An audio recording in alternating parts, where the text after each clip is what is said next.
All right. Well, I'd like to thank anybody watching for showing up here tonight. I don't know how exactly I'm going to be formatting this episode.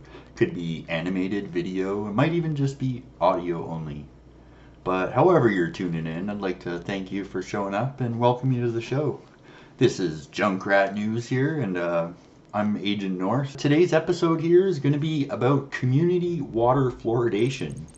It's an interesting topic, and I'm certainly not going to be able to cover it all in one episode. I should probably state right away that I am very much against community water fluoridation. I don't believe in any sort of practice where the population is medicated at the same time their informed consent is denied from them. I believe that's wrong, and it shouldn't take place like that. Not ever. Especially not in a situation like community water fluoridation. I mean, is one thing to deny somebody informed consent over, say, like a vaccine or something like that, because at least then you know the dosage you're going to get, and there's control over it, and you know how much injections you need to have or whatnot, and there's not a lot of unknowns. There's a lot of unknowns, but just not as many unknowns, specifically for how much you're ingesting, how much you're intaking. I mean, do you know how much fluoride you take in per day?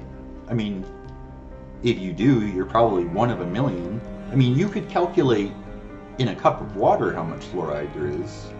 I mean, you could do that for various items, but to get the entire scope of what you consume on a daily basis and figure that all out, well, it's incredibly difficult because there's fluoride in our vegetables. Tea is particularly loaded with fluoride, and that's something I only just learned fairly recently. Disturbingly, I might add. It's just one of those things. So not only is our informed consent denied when it comes to community water fluoridation, we have no control whatsoever over how much we intake. I mean, that's pretty concerning if you ask me. Just based on that objection alone, the entire practice should be put down. Yet it continues, for some strange reason. We'll get into some of those over this coverage here. Fluoride is the only chemical that's added to the water supply, not for sanitation and to increase the water's drinkability, but to medicate the population.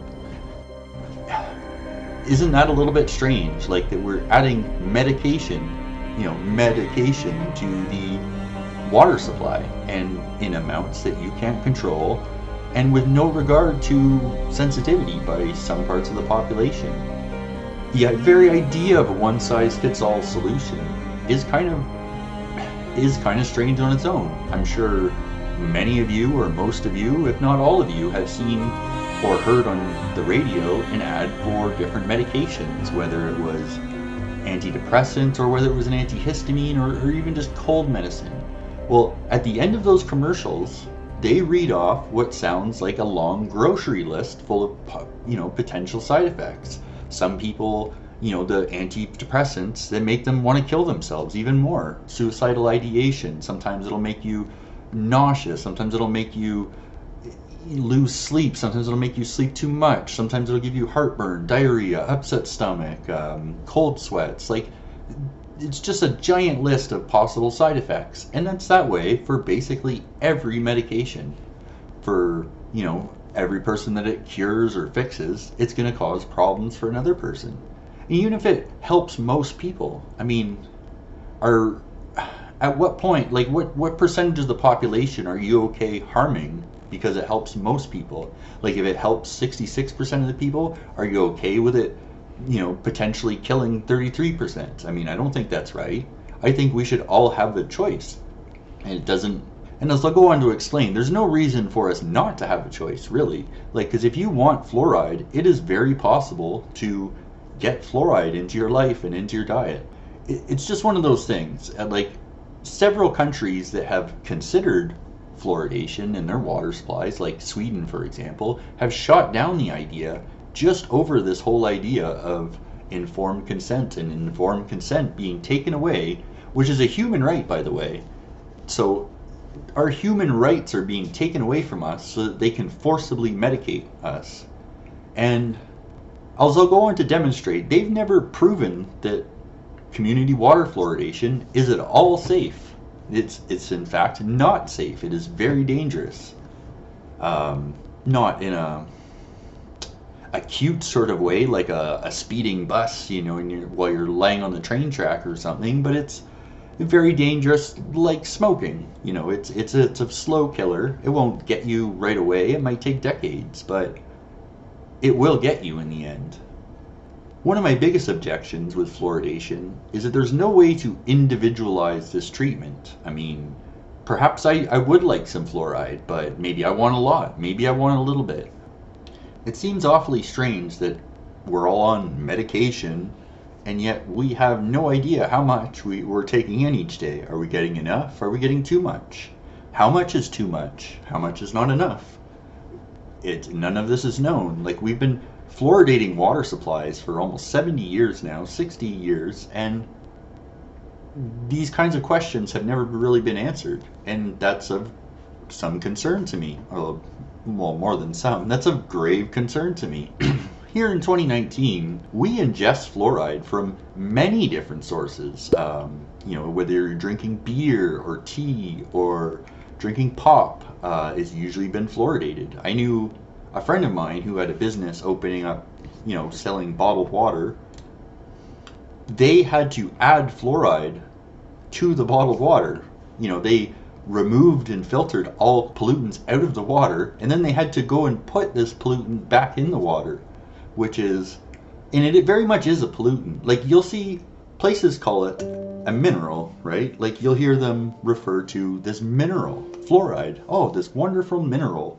Well, fluoride is actually not a mineral, and when his workers had to put fluoride back into the water, they had to go with a full hazmat suit, because fluoride is actually not a mineral. It is a neurotoxin.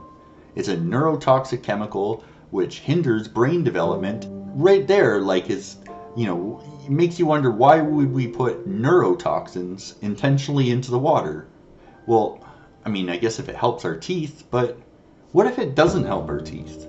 Is there actually real proof that it helps our teeth? Because even that has come under serious debate lately, whether or not it even helps our teeth at all. Another reason I have an objection is, just as an example, an infant, they have no need for fluoride. They have no teeth. There's no benefit to fluoride, right? And an infant isn't going to excrete the amount of fluoride they take in the same way an adult would. Not even the same way a child would, and children have trouble with it. But infants in particular are at severe risk. A mother's milk does contain some naturally occurring fluoride. But a baby that's fed with a bottle and water and formula? Well, they're taking in 300 times more fluoride, this neurotoxic chemical that attacks the brain, into their bodies. And they're not excreting very much of it. They're absorbing most of it.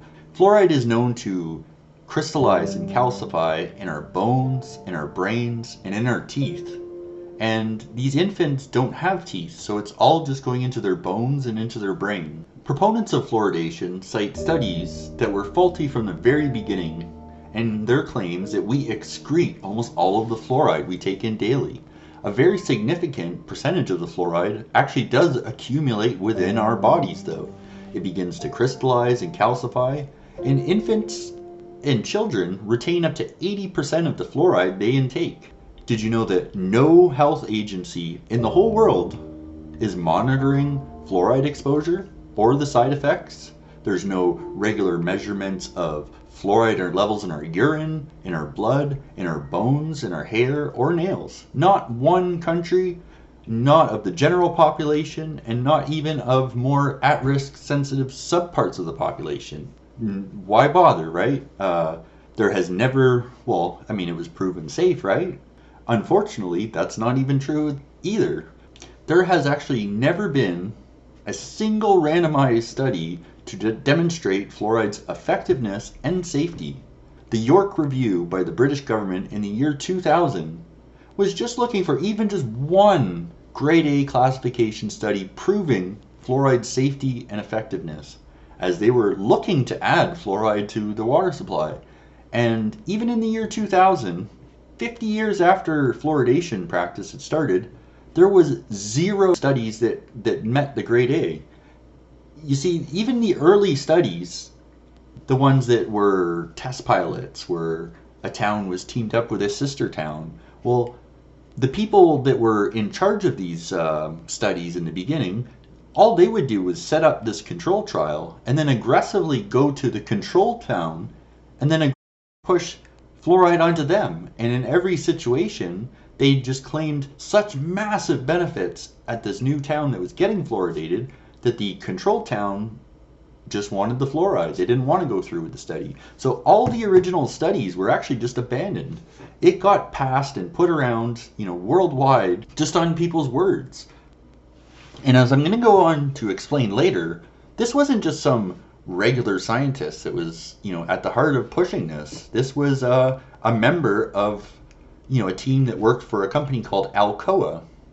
Now, Alcoa is a aluminum production company, and their lead scientist had noticed that fluoride from their plant had been leaching into nearby towns, into their water supplies, and that they were poisoning local populations. And he was kind of panicked about it. And so he went to just to find some ways to get out from under this or get ahead of it, or just figure out some kind of plan so that his company wouldn't be sued into oblivion for poisoning entire towns worth of people. Another reason to be against fluoride? Did you know that swallowing fluoride, systemic ingestion, has no actual benefits? Even the CDC admits that. If there's any benefit to be had from fluoride, it would be through topical application, like you would see brushing your teeth or going to a dentist where they, apply it in those like a mouth guard, and they stick it up there and they just let your teeth soak in it. I'm not gonna argue against the merits of that. It very well may have some benefit to doing that. It seems fairly limited at best, but it's believed there's some benefit there. And, for the sake of argument, I won't even try to challenge that.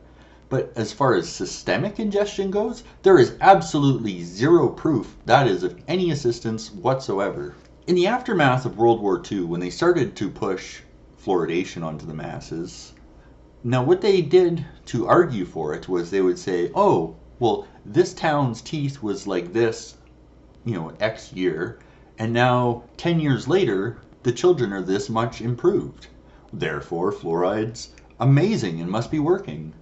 But with those you can cherry pick stats in a trial, in a study, and this is just one of those examples. I'll go through a few more later, but everybody's teeth improved after World War II. After World War II, there was sort of like a hygiene revolution.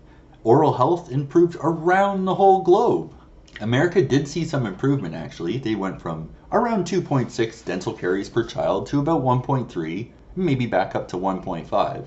That's, a significant improvement. That's 2.5 cavities to 1.5 cavities. Good for them.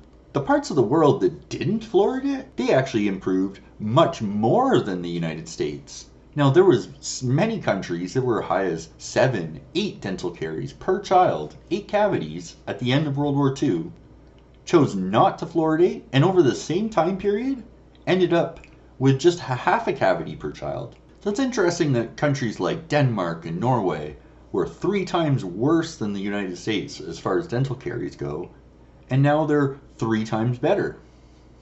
I mean, go figure. They didn't fluoridate, though. How could you go from 3 times worse to 3 times better when the US is the one with this magical fluoride? And they're not. Denmark and Norway didn't fluoridate. And it's not just Denmark and Norway. Did you know that 97% of Europe doesn't use fluoridation? Most of the Western world doesn't. Japan doesn't. Another country that, by the way, has greater teeth than the US. It's really interesting. If you look up the top 6 countries in the world for best oral health, none of them include a country that fluoridates. If you want to have the best teeth in the world, you actually have to go to a country that doesn't fluoridate. And by some estimates, the countries that fluoridate are bumped right out of the top 10 completely, which is very interesting. I mean, another reason to be opposed to community water fluoridation is that children today are overexposed to fluoride. Just that's just a straight fact. The percentage of children that were suffering from dental fluorosis at the time that fluoridation began was around 8%. That's just like was a natural number, right? Like around 8% of the people suffered from fluorosis. But today, youth that are 12 and under, at least in America, 41% suffer from fluorosis. Now, fluorosis, they explain away as, oh, it's just a very minor condition. It's cosmetic most of the time. But, I mean, what does that even mean? Well, fluorosis means that you have been poisoned by fluoride so much that you've had so much accumulate within your body that it's actually visible to the naked eye now that you have been, you have giant deposits of crystallized and calcified fluoride built up in your bones and your blood and in your teeth and likely in your brain as well. It gets into the brain and it affects the pineal gland. It disrupts your whole endocrine system.